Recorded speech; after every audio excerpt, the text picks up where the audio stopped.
on all of your programs. To start off, I'd like to introduce the Chief of Police for Prince George's County, Malik Aziz.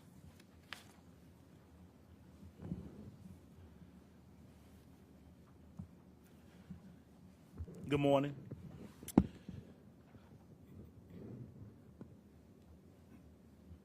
I'd like to first start by thanking our county executive, the Honorable Angela Also Brooks, for being here today, Deputy Commander Brian Kim of the U.S. Marshal Service, Chief Deputy Rachel Gibson of the District of Maryland U.S. Marshal Service, and our state's attorney, Aisha Braveboy. I'm also joined by my executive command staff and the commanders of Division 4 Oxon Hill, to include the lead investigator in this case, Detective Jonathan Marks. I'd also like to thank the hard work of the PGPD Fugitive Squad and our Major Crimes Homicide Unit. The Prince George's County Police Department and our partners never wavered in our commitment to thoroughly investigate this case and ensure everyone responsible was arrested and brought to justice. And that's what brings us here today. The 15-year-old who brazenly boarded a county school bus, pulled out a gun, and pulled the trigger multiple times with the goal of killing another teen is in PGPD custody. The suspect, who goes by the name Baby K, is charged as an adult for his shocking crimes. And it's my sincere hope that he will be held accountable to the fullest extent of the law.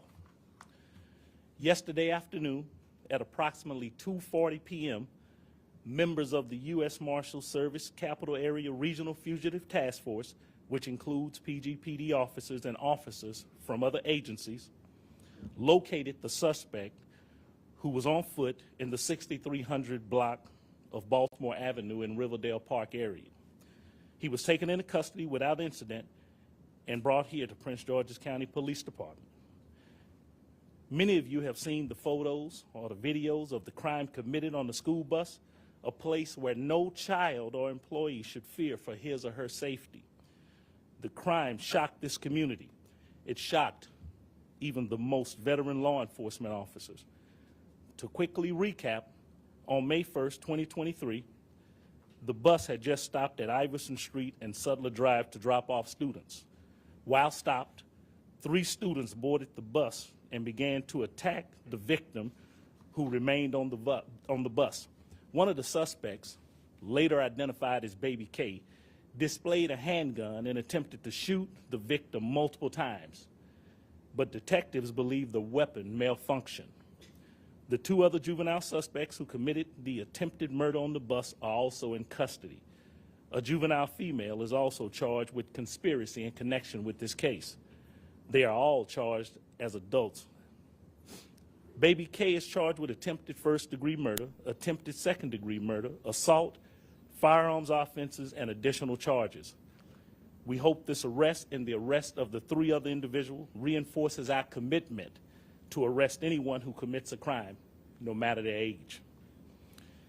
I must remember that the vast majority of our youth are not committing crimes. They're living out their lives in a way that they will become productive citizens. I realized over 2.5 decades ago that we simply could not arrest our way out of a crime problem. The solution then tilted the quest for justice too far in the other direction, which will simply not provide us with the positive resolution that all of us desire. We need balance, the type of equilibrium that seeks justice for victims, makes the community safe, and provides real resources to young offenders and offenders alike. We have had 136 shootings this year, and 27 resulted in homicides. In addition, there have been 69 non-contact shootings. Violence becoming a prevalent and frequent way of life. Of the 84 arrests that we've had for carjackings this year, 51 has been for juveniles, marking the 3rd straight year that juvenile arrests for the violent crime of carjackings have exceeded the arrests for adults. With that, it is my pleasure to welcome our county executive to make a few remarks. Good morning, everyone. I'd like to thank all of you for being here this morning, and I want to thank the chief as well for his excellent leadership. I want to thank the department as well for their leadership, and want to thank the men and women who do this work every single day. Thank them for the absolutely tremendous job that they are doing and have done on this particular case. They work to quickly identify the suspects in this case, make initial arrest, and now just yesterday, as you heard, they have brought into custody the final suspect that we were looking for. And so I want to add my thanks as well to the U.S. Marshal Service for the support that they provided in this case. I'd like to also thank a person who is a hero, quite literally, and that is the bus driver in this case. Anyone who had the misfortune of looking at the tape, the videotape in this case, saw what all of us saw. It was absolutely horrific what we witnessed on that video. And the bus driver in this case can't be described as anything other than courageous, and she acted very effectively, and thereby I think it was just incredible, the leadership that she demonstrated. The truth of the matter is also that no bus driver should ever have to worry about violence like this happening while they're doing their job. Again, the violence that we witnessed was outrageous, it was appalling, and now that these children, and they are children, in this case 14, 15, and 16 years old, have been arrested, it is the case that they absolutely must be held accountable. Now, we know that there's been an increase in violence in our community and in communities all across the nation, especially youth violence. And I want you to know that this government has spared no expense to address this issue. We made sure that our police department have had the funding that they need to do their jobs, while also putting in place new resources and programs that provide more opportunities for our youth and young adults. In this year's budget that we just passed, we are fully funding our school system budget by investing a historic $2.8 billion, which is 6.5% increase over our historic funding from last year. We've invested $390 million directly to support our police department in this year's budget, ensuring that they have the resources they need to combat the rise in crime. That funding supports 4 new recruit classes for a total of 120 new police officers. We are also providing incentives for new police officers. We've allocated funding for the Police Explorers program to help expose young people to positive interactions with police and potential careers in law enforcement. We're also putting another $2.5 million toward youth development programs in our county. Those programs are similar to our summer youth enrichment program. We have the summer passport programs, and over the past 4 years, even in a pandemic, we hired over 17,000 youth through the summer youth enrichment program, and over another 1,600 youth have been provided opportunities through our summer passport program. You should know that we've also put another $1 million toward Hope in Action, the anti-violence initiative, which has deployed violence interrupters in communities across the county and funded nonprofits to provide wraparound services to youth and to young adults. Through Hope in Action, we have served over 29,000 residents to date who have been served with wraparound services such as after-school programming, mental health services, workforce development, and housing support. We're working to expand behavioral health services because we know that mental health is a top health care need for our county, and we've invested $23.2 million just this year in our budget for behavioral health programs. We've created a Returning Citizens Affairs division within our office last year to better support returning citizens as they transition back into our community. And just last month, they held their first annual summit as a part of the National Second Chance Month, in addition to a series of events throughout the month to support returning citizens. We also know that stable and affordable housing is a critical need, and so we've invested $45 million to preserve and create new affordable housing to make sure our families have that. The point is, I can go on and on and on about all of the programs and to demonstrate that we've spared no expense to address this issue. It is the case, however, that although we're making investments in our police department, we're making critical investments all along the way, it is still the case that the issue of violence with our children quite literally cannot be resolved just by the police department. It is an issue that literally cannot be resolved simply by the government alone. We need our community to help us as partners in this work, to wrap their arms around these children. And we need to ask ourselves, where are, because as you've heard the chief say, the people that we are arresting primarily, especially for the crime of armed carjacking, the one that has had our community almost literally under siege. None of us feel safe. I don't feel safe stopping at a gas station to get gas. Look all around. We all feel somewhat under siege, and we have to ask ourselves, if these are children, if they are 14, 15, and 16 years old, where are their parents? It's a fair question. Where are their family members? Where are the aunties, the uncles, the godmamas? Where are the people who are responsible for these youth? They are not responsible for themselves. They are not. So who's looking out for these children? We have to ask ourselves, in this case, how was it possible for a child to attempt to shoot another child and then to be able to be on the run for weeks? And as our department and the U.S. Marshal Service spared no expense to find the child, the truth of the matter is these are questions that the government can't answer alone. Can't. Where was this child? For a month, the child was on the lam. We have to make sure that in instances like this, we are holding people accountable for the acts of violence that they commit in our community. Is absolutely unacceptable. And as the chief has said, it's a small segment of our kids.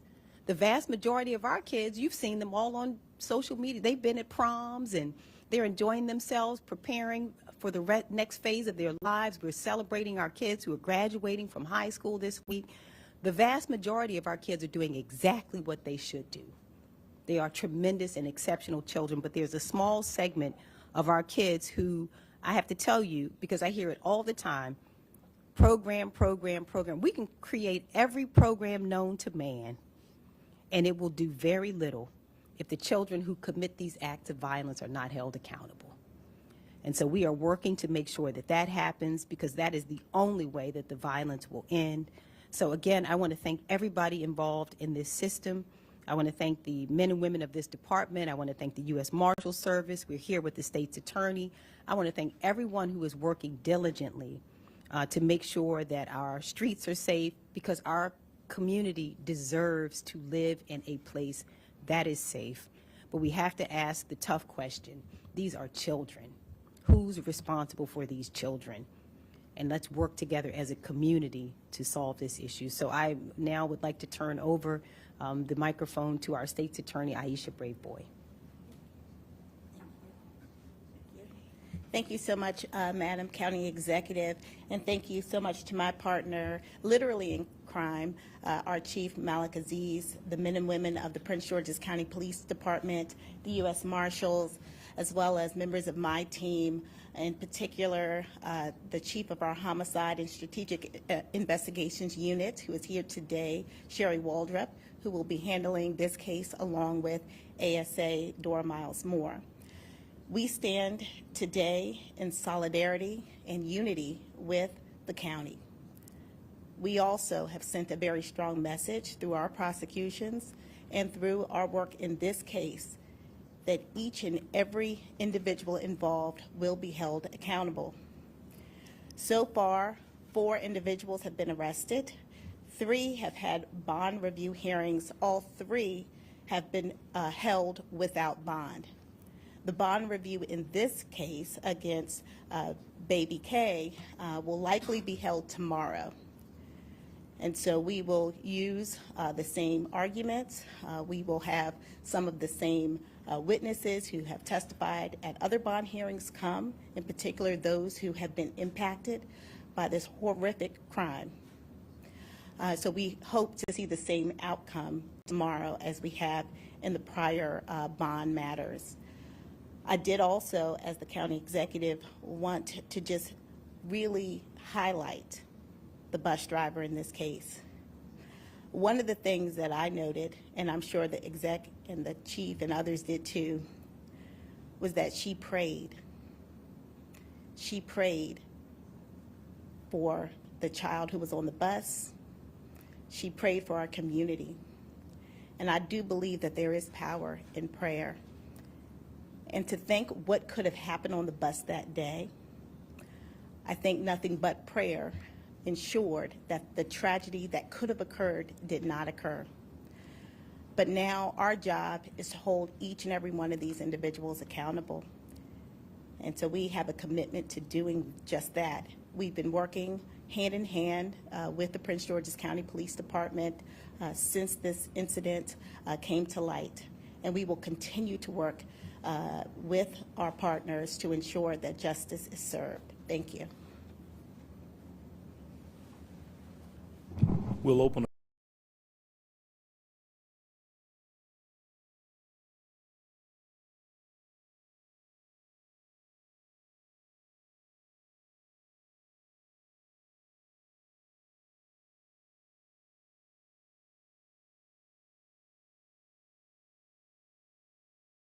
And also, where did he get this gun?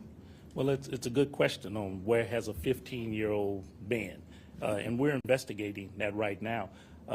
I would, like to have a belief that adults or someone was helping a 15-year-old elude the police, where he would not come forth to answer up to his horrific crime.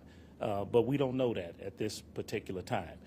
The investigation is still new for us. It is still active, and we're seeking to bring some resolution to that alone. We want to know that too. We're seeking answers to that. I will say that it would be my belief that if we can prove that adults were helping a 15-year-old elude the justice arm for the law, then that person should face the consequences also. There's accountability for everyone here. At this point, we do not have that weapon in our possession at this current time, and we do not know where that weapon was obtained. I would add this. Under the new laws of the state of Maryland, it has become more difficult for police to question young people about anything without not a parental consent. Parental consent is not even in play. It is an attorney has to give permission over the parent so that we can ask questions for those who are directly involved in these type of horrific crimes.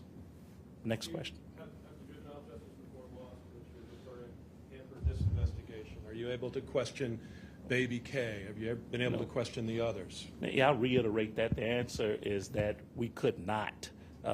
It's not. Yes, those kind of laws, they do hamper. I do understand, the direction that people are trying to go when you go back 15, 20, 30, 40 years and you see injustices that, have cracked the system. And then you have, in a new era, in a new time, those protections have given way to a protection of some people who have committed very heinous crimes, which, yes, that does hamper what we are doing now as of October 1st last year. County Executive, are you going to work in any way with the delegation to Annapolis to change some of the reform laws? Last week said she's going to work with the delegation on this. Do you think that the juvenile justice reform laws have gone too far? What specifically might you? Well, I think the chief answered it, that in their investigations, they're finding that it is difficult and that it has created a barrier to investigating cases. I'll let the state's attorney talk about what she sees in terms of how it's unfolding in their own cases. But I can tell you what the other hindrance is. There's a hindrance in terms of investigating the cases, as you've heard, and that it's becoming more and more difficult to hold juveniles accountable. And I think the public cares about that. They're often asking, I see it all over, what is going on? people are trying to get a sense for what the problem is, that is part of the problem. And you've heard it from the chief's mouth.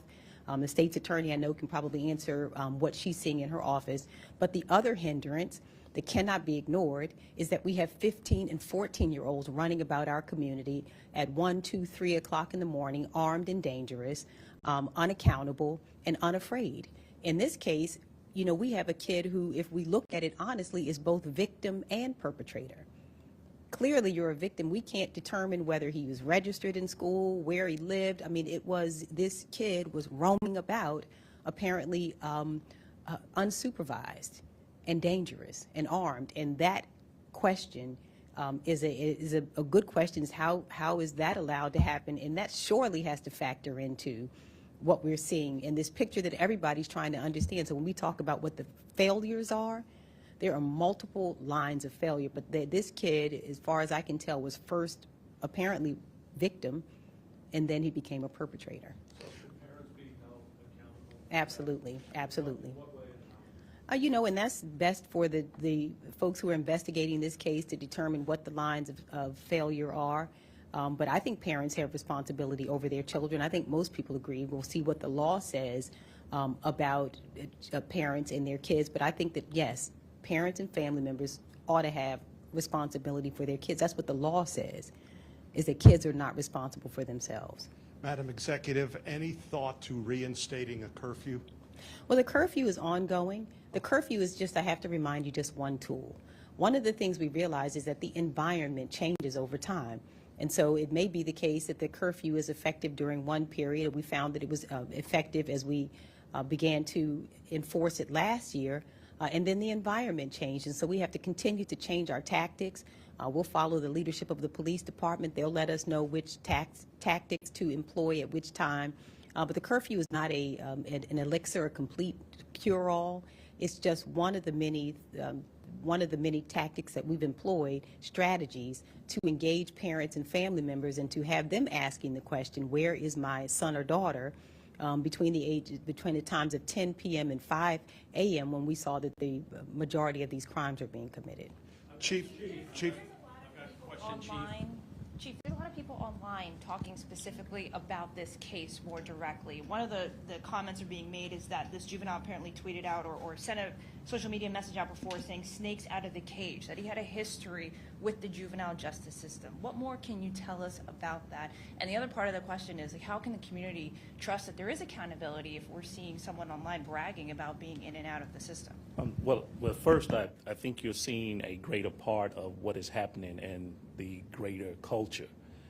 This is a newer age of social media, and with no accountability. That, you know, the First Amendment, the right to say anything you so please on the internet, and so we're witnessing it, we're living it right now, and those are what you just said is some tame things to what I've seen that's going across social media.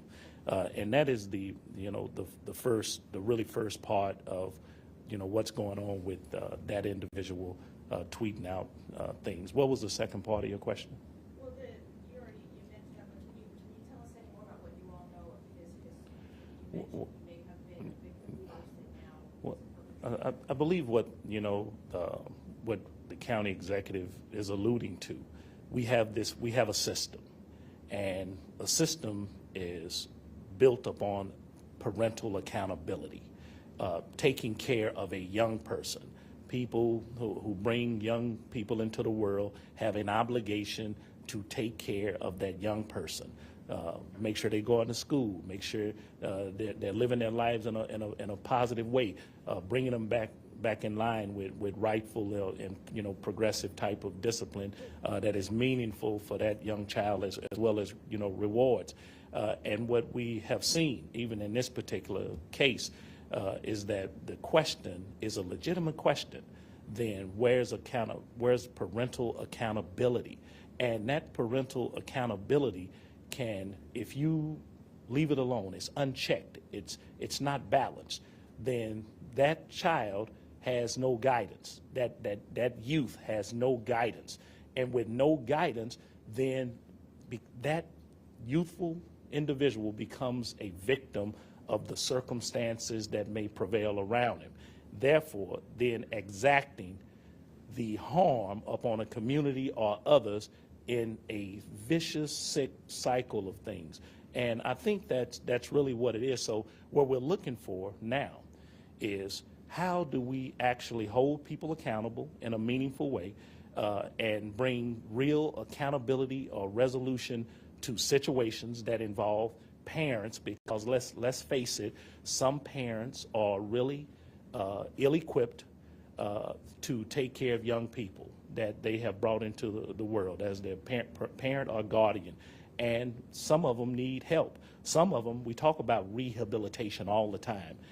And I find it problematic that we speak on the means, you know, to rehabilitate somebody.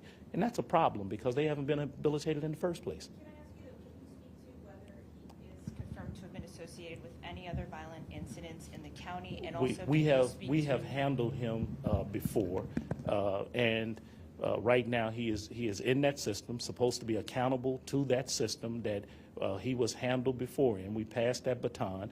There are other cogs and entities in this wheel who is supposed to track that from our initial handling of him, but he has been handled for at least one incident with us. It's notable that the protections are so strong that you cannot say this young man's name even though he's charged as an adult. I would like to ask you about any details you can share about how he was locked up. Was he alone? Was a vehicle involved? Was he just out on the street or in a building? Could you tell us anything about these circumstances? Well, let me answer the first question. The name. I mean, this is the name he goes by. This is the name that he put out there, that the streets, you know him by. He loves the name. So we were well within our right as to say his name. The decision has been made over here in the past 24 months that we would not release a juvenile's name until that case would play out with with the state attorney, because if it is waived back to juvenile court, then we have placed the name. We were well within our right to put his name out, but when it is waived back, we don't take those things back from the internet. We can't get them back. So the policy here has been not to say those names until the adjudication actually is confirmed. And I know the state attorney can speak, better to that. The second deal, right now, he was alone. We arrested him alone. There was no one else with him right there at that moment where we arrested him. There are other parts or factors in the investigation that we want to know. How did this individual get there? Where has he been all of this time? What has he been doing in these weeks that we've been looking for him, that he's had all this time to turn himself in, and since he is committing adult offenses, that he would allow himself to come before a court. But young people know the law better than we do. You've seen the YouTubes, collaborators creating highly produced music videos. I'm not suggesting any of these folks are involved or not, but he clearly had a support system, a lot of people. These videos have been posted recently. The producers have since taken them down. He had a whole system. Is that fair to report it that way? Well, I would agree that he had a system because he eluded us for a few weeks, but no one escapes. That's why we had a U.S. Marshals Task Force, to look for individuals like that who were skirted. So no doubt that he had help. I don't think any reasonable person would agree with that statement. I can't disagree with anything you just said. One person at a time. Have other departments around the region reached out to you since his arrest to, inquire about other incidents you may be involved with? Yes, we have been in contact with at least one other area law enforcement agency at this particular time. Nothing has been a result of that, but yes, there are some interest in this young individual, and so we're going to continue to work with them throughout this investigation. They're working with them, as we speak, and we're going to. I'm sure that those other agencies who have a great interest in Baby K is going to mete out a result that is proper and fair, if anything at all. But that's what an investigation is for. Yes. Hi, Scott Taylor, I've got two questions for you, Chief, real quick. about accountability by parents. I'd like to know, how accountable and transparent do you think you need to be and the police department with the public and their questions? Well, I think this is part of accountability right now. We're here before you. You have our county executive, our state's attorney, and in back of me, the men and women who make this thing happen. That is accountability. That is answering, the questions. Some of those are very tough questions, which we don't claim to have the total solution. But what we desire to be is part of the solution, part of a team to come to a meaningful result. I'll take a couple of more questions. I'd like to follow up my second question because other reporters have an opportunity to do that too. Thank you, Can you everybody. tell the public the reasons you won't sit down Thank at you, 7 everybody. News Thanks for to coming. answer questions on camera about your department not reporting criminal convictions? Thank you.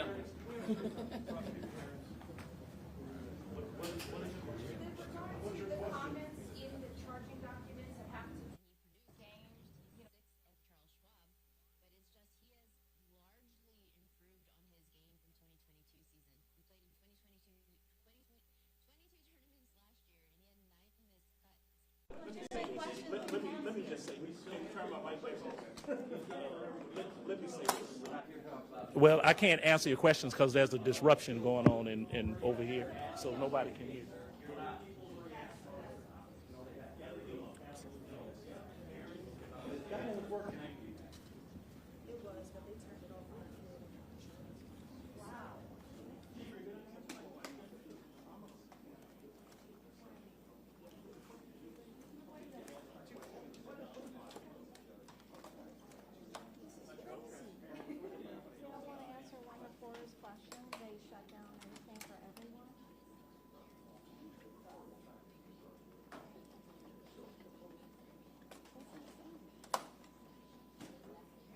Cut off the microphone?